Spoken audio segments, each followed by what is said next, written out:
এক মাদ্রাসায় এরকম খাদেম ছিল, তো খাদেমের সাথে বাচ্চারা খুব দুষ্টামি করত, ডাকতো গরু।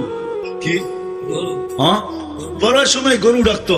তো ও ছিল একটু সাদা সিধা, সাদা সাদা সিধা বোঝেন, সরল ছিল, সরল সহজ সরল, একটু হাবলা টাইপের, তো বেশি মাথায় নিত না। আবার দেখবেন হাবলা মানুষ চেতলে কিন্তু খবর আছে, ঠিক না? একদিন বৃষ্টি হইতেছিল প্রচন্ড, এর দায়িত্ব ছিল ছেলেদেরকে খানা পরিবেশন করা। তো খানার সময় গেছে, খানা নিয়ে আসে না, তো ছেলেরা চিৎকার দিতেছে গরু কই গেল।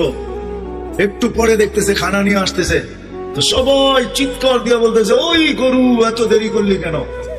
বাস সরল সহজ তো লেগে গেছে মাথায়। খানা নামায় দিয়া মোহতামিম সাহেবের কাছে যায় বলতেছে চাকরি করবো না।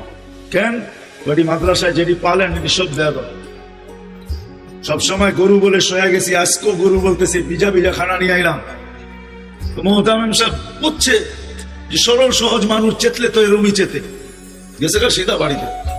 রাত্র 3টার সময় আসতেছে, আয়সা মোহতামিম সাহেবের দরজায় খটখটাইতেছে, জিজ্ঞাসা করছে কে? হুজুর আসছি। কি জন্য? চাকরি করবো। তুমি না দিনের বেলা চলে গেলে চাকরি করবে না?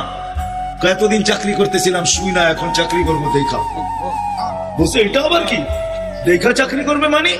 আমি স্বপ্নে দেখতেছিলাম কিয়ামত হয়ে গেছে, আমি পুলসিরাতের পাশে গিয়ে দাঁড়ায় আছি, পুলসিরাত চুলের মতো চিকন, তলোয়ারের মতো ধার। ভয় পাইতেছিলাম এটার উপরে পা রাখবো তো রাখবো কি করে। একটু পরে চিৎকার শুনলাম, তো দেখলাম মাদ্রাসার ছেলেগুলা সবগুলা হইহুল্লার করতে করতে আসতেছে। ওরা পুলসিরাতের পা দিতে দেরি, এটা সুপার হাইওয়ে হয়ে যেতে দেরি হয় নাই। সবগুলা উঠা পার হইতেছে, একটা পিছন থেকে আমাকে দেখা ফেলছে আর চিৎকার দিয়া বলছে ওই তোরা যাস কই? আমগো গরুটা তো দাঁড়ায় আছে, ওরে নিয়ে যাবি না? বলে সবগুলা পিছে ফিরে আসছে আর আমাকে উঠায়া কেউ হাতে কেউ পায়ে ধরা